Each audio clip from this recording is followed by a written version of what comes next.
Hello everyone, I hope you are doing good in your life. काफ़ी सारे comments मिले काफ़ी सारे स्टूडेंट्स के, कुछ कॉम्प्लीमेंटिंग कमेंट्स थे और कुछ बच्चों ने मुझे कुछ एडवाइजेस दिए। Thank you for both kind of comments and let's start with the third video of our percentage topic. सबसे पहले जो मैं चीज़ स्टार्ट करने वाला हूँ, एक नया कॉन्सेप्ट जिसके अंदर दो सॉर्ट ऑफ परसेंटेज जब ऐड या सब्ट्रैक्ट या किसी सिचुएशन में होते हैं तब हमें क्या करना होता है। कोई भी एक कंडीशन लेवे, सपोज करो कोई एक पर्सन है, let's take his name is Ram, उसको दो प्रॉफिट हुए। पहला परसेंटेज प्रॉफिट उसका 10 है एंड सेकंड परसेंटेज प्रॉफिट उसका 20 है। तो क्वेश्चन आपको पूछता है कि ओवरऑल सिंगल पर्सन में राम को कितना प्रॉफिट हुआ। पहला परसेंट प्रॉफिट आपका 10, सेकंड आपका 20। ओवरऑल प्रॉफिट परसेंट आपका कितना रहा? 30%। गलत, कभी भी उसका प्रॉफिट परसेंट 30 नहीं देगा। यह क्वेश्चन आता है कि पहले उसको 20% का प्रॉफिट लाभ हुआ, उसके बाद उसको 10% का लॉस नुकसान हुआ, तो उसको ओवरऑल क्या रहा। तो क्या हम लिख सकते हैं इसको कि 10% का उसका प्रॉफिट रहा होगा, 20 प्रॉफिट में से 10 लॉस कर देंगे माइनस, तो गलत, ये नहीं होता है। हम डायरेक्ट परसेंटेज को कभी ऐड कभी सब्ट्रैक्ट नहीं कर सकते हैं। Please be very clear with this concept कि हम कभी परसेंटेज को डायरेक्ट ऐड डायरेक्ट सब्ट्रैक्ट नहीं कर सकते। तो फिर परसेंटेज को ऐड और सब्ट्रैक्ट कैसे करना, because you will face this question in many of the exams, जहाँ आपको दो परसेंटेज ऐड सब्ट्रैक्ट या सॉर्ट ऑफ कुछ क्वेश्चंस ऐसे हैं जिनके अंदर ये कॉन्सेप्ट हमें काम में लेने को आता है। तो कैसे करते हैं सॉल्व, इसको देखते हैं। एक डायरेक्ट फॉर्मूला है इसको सॉल्व करने का, a plus minus b plus minus A B upon 100। Clear है? a किस चीज़ की वैल्यू इसके अंदर, कोई एक परसेंट आपको गिवन है। b किस चीज़ की वैल्यू, कोई दूसरा परसेंट आपको गिवन है, ए बी अपॉन 100। अब बात ये, कब प्लस लगाना है कब माइनस लगाना है। ये वैल्यू भी प्लस माइनस की हो सकती है, ये भी हो सकती है, एंड सॉर्ट ऑफ अकॉर्डिंगली ये वाला साइन भी डिसाइड हो जाएगा। मोस्ट प्रोबेबली हमें क्वेश्चन के अंदर जब क्वेश्चंस करेंगे हम लोग, वहाँ से हमें क्लैरिटी मिल जाएगी कि कौन सा प्रॉफिट परसेंट का होता है या कौन से वैल्यू जो परसेंटेज की है वो लॉस की होती है। उसके अकॉर्डिंग अगर प्रॉफिट का है तो we will use positive value, अगर लॉस है तो we will use negative value. Shopkeeper के पर्सपेक्टिव से देखेंगे तो डिस्काउंट उसके लिए नेगेटिव है, कंज्यूमर के पर्सपेक्टिव से देखा जाएगा तो डिस्काउंट उसके लिए प्रॉफिट का है। तो ऐसे जब क्वेश्चन हम लोग सॉल्व करेंगे वहाँ पर और क्लियरिटी ले लेंगे कि कब हमें प्लस यूज़ करना है कब हमें माइनस करना है। आई होप अभी ये चीज़ आपको क्लियरली यूज़ हो गई होगी। अच्छा, अगर हमें 3% दिए हुए हों, इसका भी फॉर्मूला है, बट फॉर्मूला मुझे नहीं लगा वर्थ इट कि अपन याद करें, बिकॉज हमने एक फॉर्मूला याद कर लिया, दैट्स मोर देन इनफ। हम लोग एक चीज़ कर सकते हैं, इस दोनों को सॉल्व कर लेंगे, एक कम्युलेटिव परसेंट मिल जाएगा अपन लोगों को, और फिर इन दोनों को सॉल्व कर लेंगे, उससे इन तीनों का कम्युलेटिव परसेंट मिल जाएगा। Got it? क्लियर है? चलो क्वेश्चन देख लेते हैं, नोट डाउन कर लेना, ये इंपॉर्टेंट फॉर्मूला है, काफ़ी हद तक हमें काम आएगा आगे ये। Clear? Okay, let's move to our first question. The first question is, a shopkeeper marks the price of his goods at 20% higher value than the original price. After that he allows a discount of 10%. What profit or loss did he get? Hindi में क्या बोलता है, किसी एक दुकानदार ने किसी वस्तु पर 20% ज़्यादा अंकित करा है उसकी ओरिजिनल प्राइस से, और उसके बाद उसे 10% का डिस्काउंट यानी बट्टा दे दिया, तो उसे हानि हुई या लाभ हुआ, ये हमें पता लगाना है इस चीज़ के अंदर। क्या कह रहा है क्वेश्चन, कोई भी एक गुड है, इसकी वैल्यू पहले उसने 20%, 20% उसने वैल्यू बढ़ा दी पहले जो भी थी, फिर उसने 10% का डिस्काउंट दे दिया। क्लियर? आइए क्वेश्चन समझ में। अच्छा, इसको जो फर्स्ट वीडियो के अंदर हमने सेकंड कॉन्सेप्ट देखा था 100 वाला, बिल्कुल उससे भी कर सकते हैं। देख लेते हैं कैसे। सपोज करो कि उसकी इनिशियल वैल्यू जो वैल्यू थी वो थी 100 रुपये, 100 रुपये थी, 20% बढ़ाया, कितनी होगी वैल्यू 120।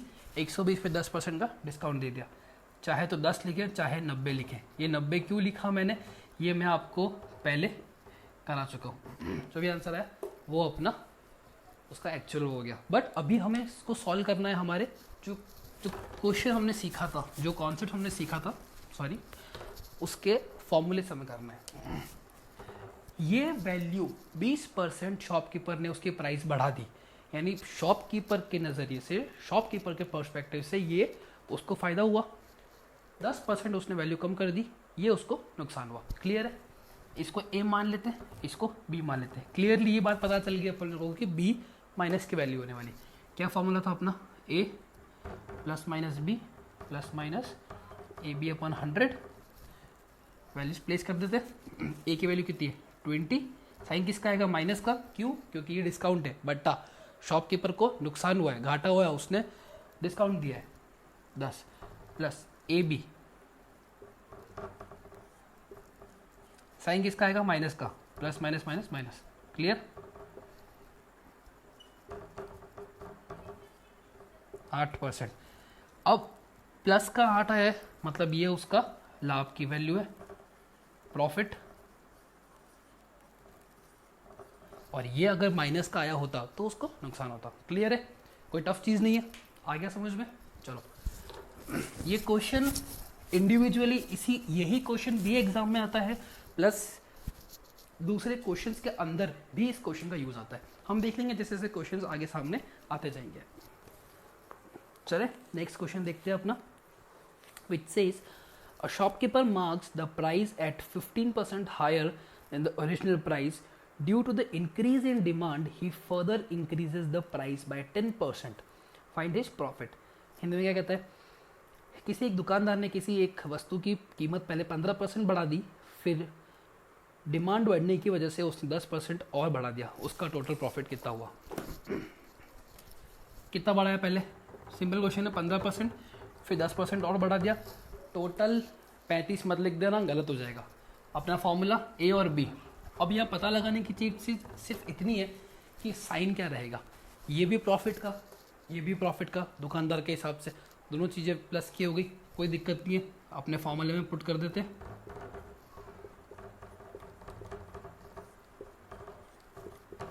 आ गया, सॉल्व कर लेंगे, हमारा आंसर मिल जाएगा हम लोगों को।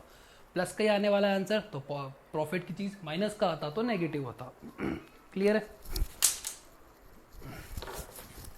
चलिए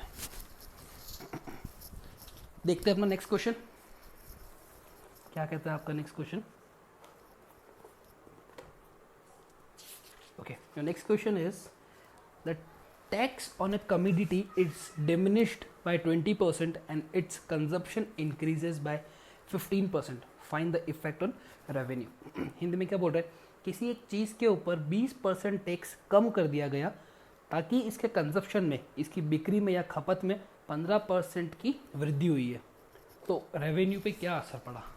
देखो क्या कह रहा है क्वेश्चन आपका, पहले टैक्स के अंदर 20% डिक्रीज कर दिया, टैक्स कम कर दिया 20%, उससे वृद्धि कितनी बढ़ गई थी उसकी 15%। करेक्ट? मैं वैल्यूज चेक कर लेता हूँ एक बार। करेक्ट। इसमें क्वेश्चन ने साथ में वर्ड यूज किया है डिक्रीज्ड, डिमिनिश्ड, कम कर देना। टैक्स ने ये चीज़ कम कर दी, उससे उस वस्तु की खपत 15% बढ़ गई, कोई दिक्कत नहीं है। ये ए की वैल्यू, ये बी की वैल्यू, ये वैल्यू माइनस की हो जाएगी, पता चल रहा है। डिमिनिश्ड लिखा हुआ है, डिक्रीज्ड, कमी, ऐसे शब्द यूज हो रहे हैं, पता चल रहा है हमें।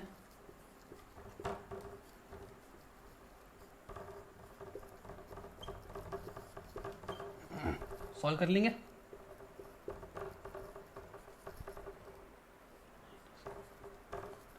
देखो यहां मिला हमें माइनस की वैल्यू मिली यहाँ पर, यानी क्या हो रहा है, ये उसको लॉस, हानि हो रही है यहाँ पर, उसको पता चल गया। कब पता कैसे लगाना है हमें कि उसको प्रॉफिट कब हुआ है और उसको हानि कब हुई है, साइन से। प्लस का साइन है तो लाभ है, माइनस का साइन है तो हानि है। क्लियर? आई होप ये वाला कॉन्सेप्ट आपको समझ में आ गया होगा अच्छे से।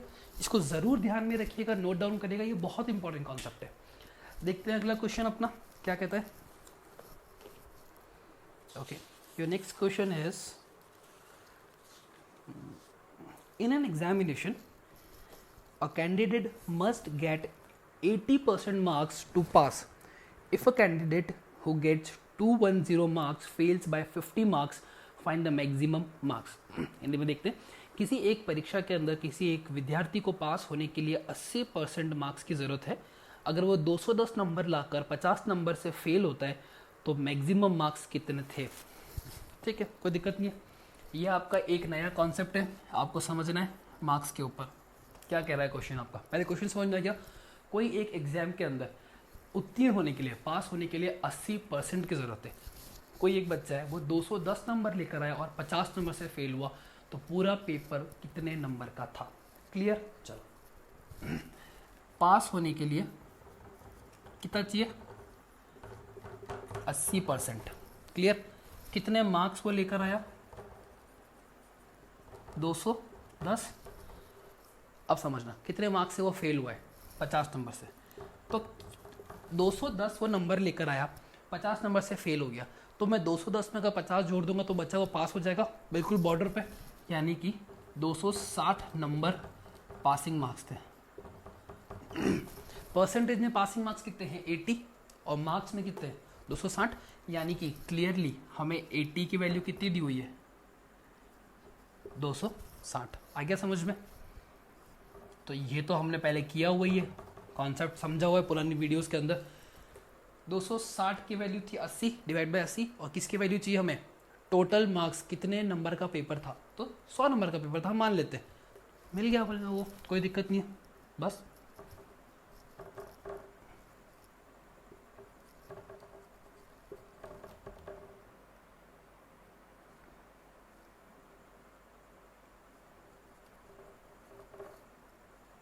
कुछ मिस्टेक हुई है क्या, 260.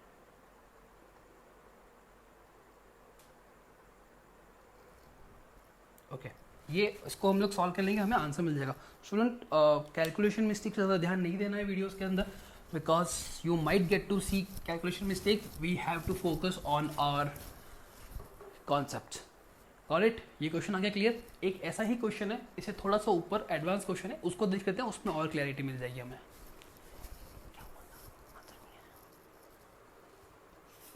Okay, so your next question is,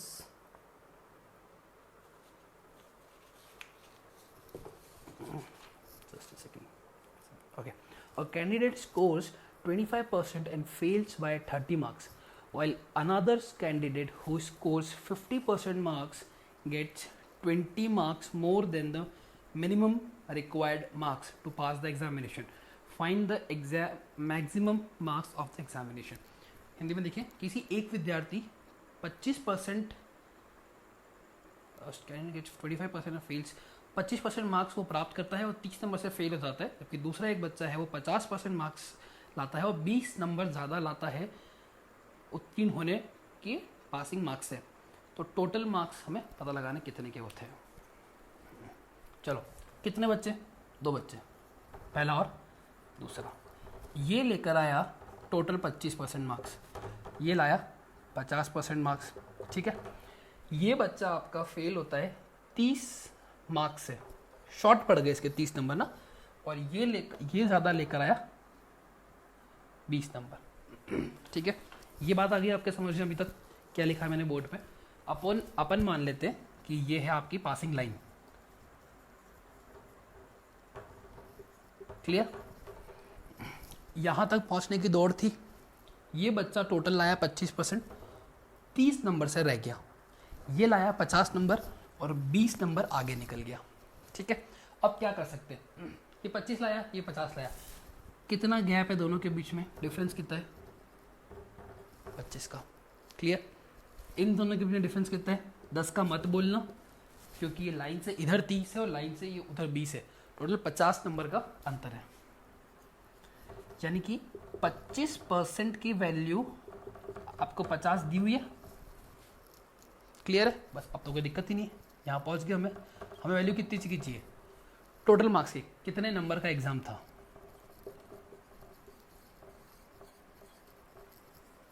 200 number का एग्जाम था. क्लियर है. एक बार फिर से देख लीजिए, एक स्टूडेंट है 25% लेकर आया, एक स्टूडेंट ने 50% लेकर आया, ये बच्चा 30 नंबर से फेल हुआ, ये बच्चा मिनिमम मार्क्स जो लाने थे पास होने के लिए उससे 20 नंबर ज़्यादा लेकर आया। क्लियर है ये बात? चलो अब देख लेते हैं परसेंटेज में गैप कितना दिया हुआ है दोनों के बीच में, 25% का। और मार्क्स में क्या हो रहा है, ये 30 नंबर से फेल हुआ है, ये 20 नंबर ज़्यादा लेकर आया है पासिंग मार्क्स से, तो दोनों के बीच में गैप कितना हो गया 50 का। 25 की वैल्यू दी हुई है 50, तो 100 की वैल्यू कितनी हो जाएगी 200। क्लियर? आ गया समझ में? Noted down.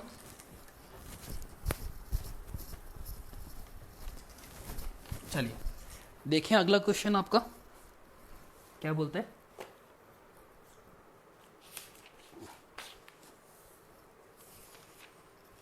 Okay, then the next question is, in an examination 40% of student failed in math, 30% failed in English and 10% failed in both.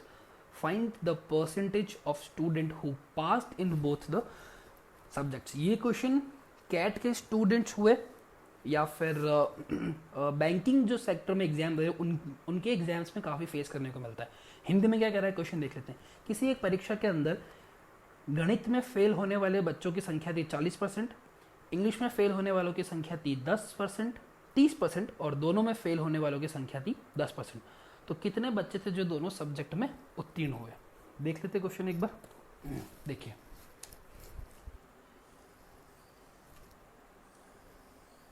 ये बनाया मैंने सर्कल, जो मैथ के स्टूडेंट्स गणित में बच्चे फेल हुए, ये बच्चे अंग्रेजी में फेल हुए, इंग्लिश में आपके। क्लियर? और ये जो बच्चे हैं ये दोनों के अंदर फेल हुए, they fail in both the subjects. हमें वैन डायग्राम जितना कुछ खतरनाक नहीं करना है। ये टोटल इसकी जो वैल्यू है वो है 40%, इस टोटल की जो वैल्यू है वो है 30% और दोनों जो है वो है 10%। क्लियर? अब कितने परसेंट बच्चे पास हुए ये हमें निकालना है। मैं वेन डायग्राम मैंने आपको सिर्फ समझाने के लिए बनाया था, हमें एग्जाम में ऐसा कुछ भी नहीं करना है। बहुत सिंपल कॉन्सेप्ट है, एक छोटा फॉर्मूला यहाँ पे हमें याद करना ही पड़ेगा। कंडीशन क्या है पहले फॉर्मूले की वो समझ लेते हैं। यहाँ पर ये बोल रहे हैं 40% बच्चे मैथ्स में फेल हुए प्लस 30% बच्चे इंग्लिश में फेल हुए माइनस 10% बच्चे दोनों में फेल हुए। क्लियर? यहाँ तक बात समझ में आ गई? माइनस क्यों लगाया मैंने? क्योंकि ये 10% बच्चे इसमें भी हैं और इसमें भी हैं। कैसे? 40 सपोज करो 100 में से 40 बच्चे मैथ्स में फेल हुए और 10 ऐसे बच्चे जो मैथ्स और इंग्लिश में दोनों में फेल हुए, यानी कि ये जो बच्चे थे वो कहीं ना कहीं इसमें काउंट हो गए और यही बच्चे कहीं ना कहीं इसमें भी काउंट हो गए। ये बात आपको आगे समझ में, इसलिए मैंने क्या करा, इन दोनों में से इसको मैंने माइनस कर दिया। अब ये दोनों किसकी वैल्यू है? बच्चों के फेल होने की। ये मैथ्स में फेल होने की, ये इंग्लिश में फेल होने की, ये दोनों में फेल होने की। इसमें से माइनस कर दिया। मैथ और इंग्लिश के बच्चे सेपरेटली फेल होकर मेरे पास में आ गए। क्वेश्चन ने क्या बोला था आपके, इन दोनों में जो बच्चे पास हुए वो, तो 100 में से अगर मैं ये वैल्यू निकाल दूंगा, फेलियर्स को निकाल दूंगा 100 में से, तो मेरे पास में पास हुए बच्चे मिल जाएंगे मेरे को। आगे बात समझ में, कोई दिक्कत नहीं इस चीज़ के अंदर। चलो कितना हो जाएगा, ये 60। 40% टोटल स्टूडेंट्स थे, 40% ऐसे स्टूडेंट्स थे जो दोनों सब्जेक्ट के अंदर पास हुए थे। आ गया ये कॉन्सेप्ट समझ में? सिंपल है, but you will get to see this question in many of the exams. तो आप प्लीज नोट करते चलिएगा अपने साथ में questions.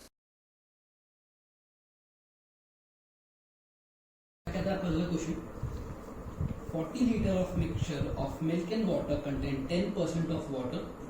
How much water must be added to make the water 20% in the new mixture? Hindi में 40 litre के एक पानी व दूध के गोली के अंदर 10% पानी है। अब कितना पानी और मिलाया जाए कि पानी की मात्रा 20% हो जाए नए दूध के अंदर? ओके, देखें कॉन्सेप्ट समझे। वैसे ये क्वेश्चन आपको अच्छे से देखने को मिलेगा।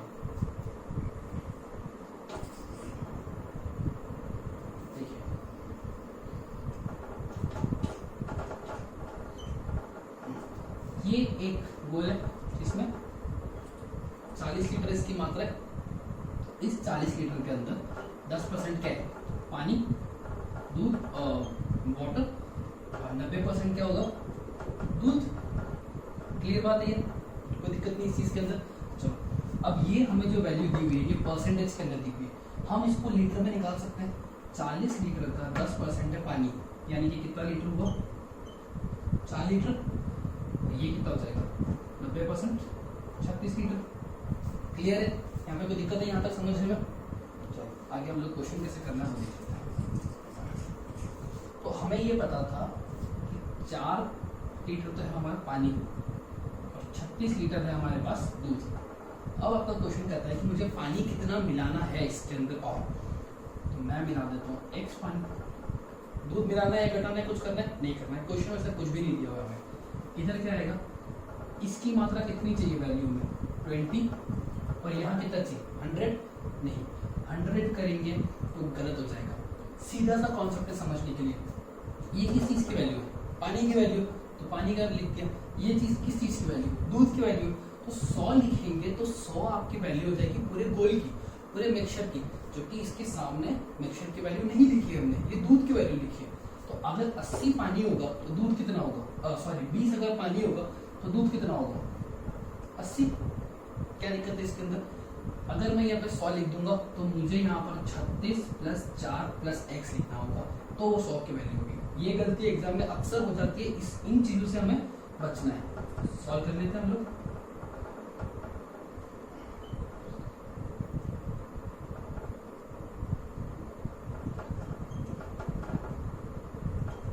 क्या आ गया x की वैल्यू 5 लीटर, यानी कि 5 लीटर पानी और मिलाऊंगा मैं इस गोल के अंदर, तो मेरी पानी की मात्रा जो है वो गोल के अंदर 20% हो जाएगी। आ गया समझ में क्वेश्चन। इसी क्वेश्चन का एक कुछ और क्वेश्चन है, मैं आपको लिखवा देता हूँ। They are similar to this question, आप इन क्वेश्चंस को अपने घर में प्रैक्टिस कर सकते हैं। क्या क्वेश्चन है, देख लीजिए। What quantity of water should be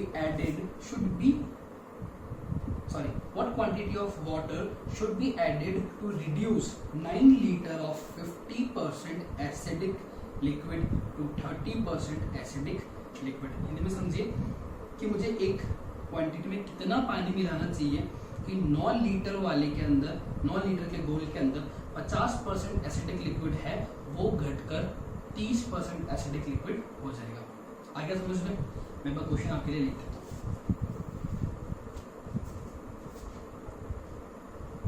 What quantity of water should be added to reduce 9 liter of 50% acid to 30% of acid। Clear है, ये मैंने आपको क्वेश्चन कराया, वैसे ही क्वेश्चन आप क्वेश्चन को कीजिए। नहीं आता है लेट मी नो, हम अगले वीडियो में देख लेंगे इस क्वेश्चन को, या फिर कमेंट करके आप मुझे ये क्वेश्चन जरूर बता सकते हैं। आप चाहें तो एक क्वेश्चन और लिख सकते हैं, ओके लिख लीजिए। In 1 kg mixture of sand and iron, 20% is iron. How much sand should be added so that the proportion of iron becomes 10%? 1 kilo mixture के अंदर, किसी चीज का मिक्सचर है 1 किलो का, उसमें 20% लोहा है, बाकी का रेती है। मैं कितनी रेती मिलाऊं कि लोहे का परसेंट जो पहले 20 है वो घटकर अभी 10 हो जाएगा। आगे ये क्वेश्चन भी समझ में, आपको ये दोनों क्वेश्चन करने हैं प्रैक्टिस के तौर पर, और फिर आपको मुझे कमेंट करके बताना है कि आपको ये क्वेश्चन हुए या नहीं हुए। Okay students, we will wind up our class here. I hope आपको क्लास अच्छी लगी होगी। ये वाली, इसके पहले वाली आपके कॉन्सेप्ट्स क्लियर हो रहे होंगे, आपके कमेंट्स बहुत पॉजिटिव कमेंट्स मिले मुझे भी अच्छा लगा उन सब चीज़ों को लेकर। So I will come up with the next video very soon. Meanwhile keep practising and share the video आपके दोस्तों के साथ जो कॉम्पिटिटिव एग्जाम्स की तैयारी कर रहे हैं। अगर if you feel these questions are helpful, concepts are helpful, please don't feel short to share the videos. Keep on sharing. Thank you. Stay home, stay fit. जय हिंद।